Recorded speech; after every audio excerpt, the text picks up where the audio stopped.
El libro de Deuteronomio es el quinto libro de la Biblia y el último libro de la Torá. Después del éxodo de Egipto, Israel estuvo en el monte Sinaí por un año, entrando en un pacto con su Dios. Y luego tuvieron un desastroso viaje a través del desierto, y la generación del éxodo se descalificó a sí misma para entrar en la tierra prometida de Abraham.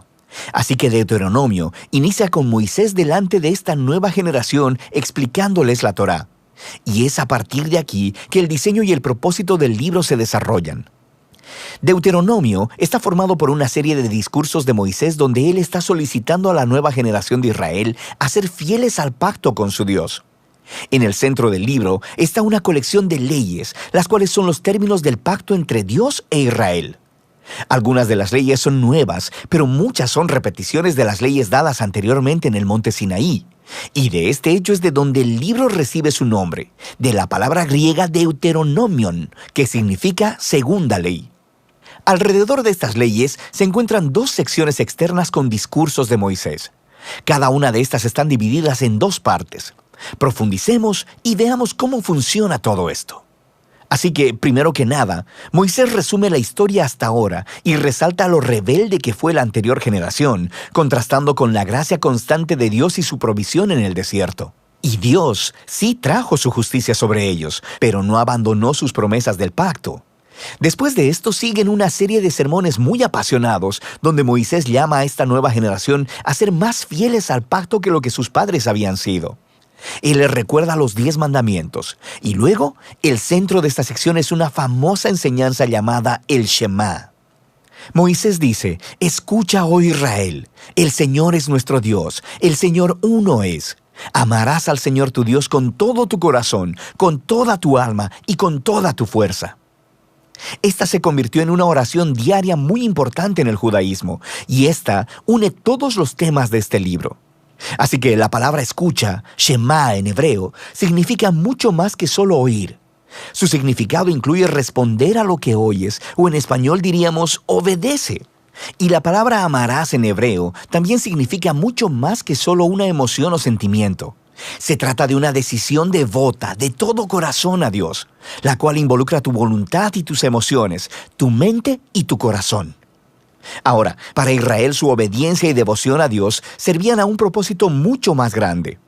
La obediencia a las leyes de Dios haría a Israel un pueblo único entre las naciones, justo como dijo Dios en el monte Sinaí. Ellos se convertirán en un reino de sacerdotes. Y Moisés ahora dice: ¿cómo? Israel tiene la oportunidad de mostrar al mundo entero la sabiduría y la justicia de Dios obedeciendo sus leyes. Y la otra idea clave en el Shema es que Israel estaba llamado a obedecer y ser devotos únicamente al Señor, o como literalmente dice en el hebreo, el Señor uno es. Ahora, tomando en cuenta el contexto, el punto central es que el Señor es el único Dios a quien Israel debe adorar y obedecer. Israel está a punto de entrar a la tierra de Canaán, donde las personas adoraban ídolos que representaban a todos los diferentes aspectos de la creación: el sol, el clima o el sexo y la guerra. Y en la perspectiva de Moisés, el adorar a esos dioses degrada a los humanos y destruye las comunidades. Pero adorar al Dios de Israel, quien es el Creador y el Redentor, esto guiará a la vida y a la bendición. Y así llegamos a la gran colección de leyes en el centro del libro, y estas están más o menos acomodadas por temas. Así, la sección inicial es acerca de la adoración de Israel a su Dios. Ellos debían tener un templo central donde el único Dios sería adorado. Y Dios también debía ser adorado mediante el cuidado que Israel proveyera a sus pobres. Por ejemplo, todos los israelitas debían apartar 1/10 de su ingreso anual para el templo, pero otro 10 debía apartarse cada 3 años y ser dado a los pobres. Y estas eran la clase de leyes que ponían a Israel en la vanguardia de la justicia en comparación con sus antiguos vecinos. Y todo estaba conectado con la adoración a Dios. La siguiente sección describe las cualidades de carácter de los líderes de Israel.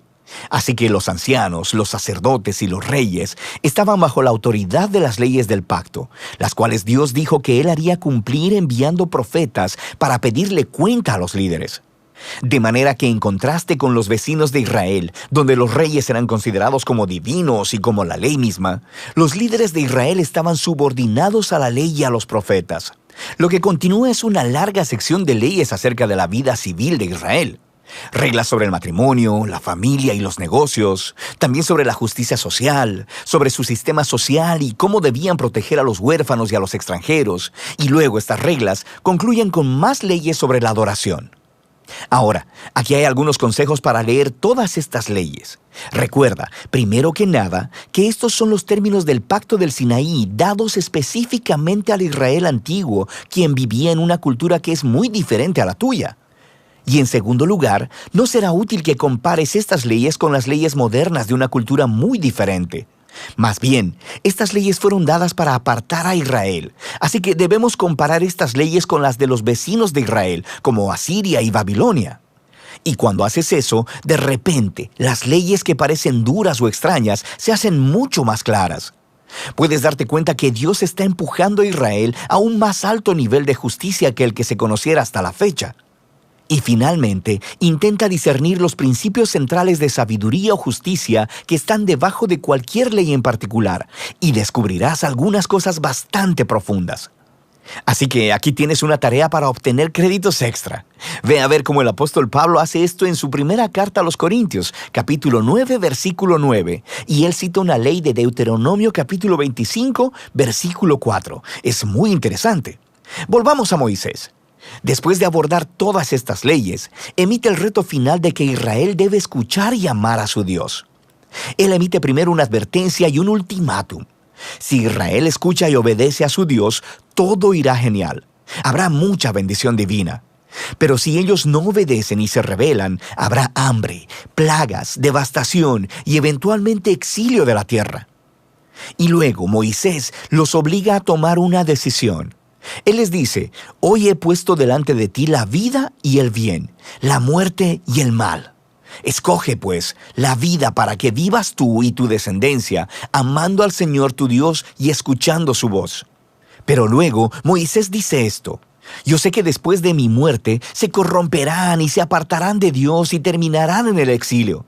Lo que es un poco decepcionante, pero él ha estado con esta gente durante décadas y es bastante claro que sus esperanzas no son muy altas.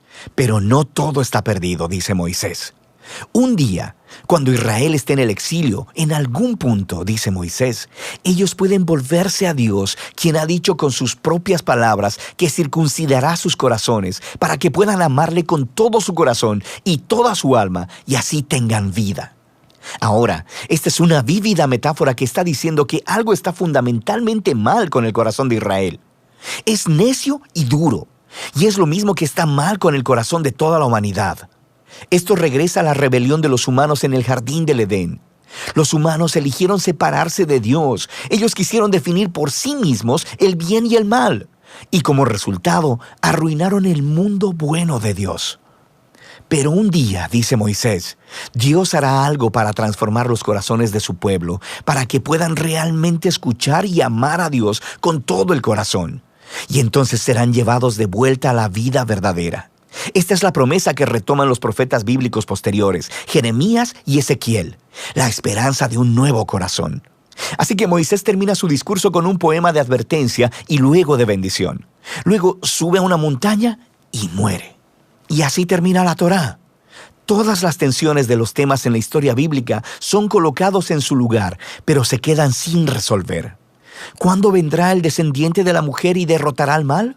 ¿O cómo rescatará Dios a todo el mundo y bendecirá a todas las naciones a través de esta familia? ¿Y cómo pueden reconciliarse la santidad de Dios con personas que son rebeldes continuamente? ¿Y cómo transformará Dios los corazones de su pueblo? Para saberlo, deberás seguir leyendo, pero por ahora, de eso trata el libro de Deuteronomio.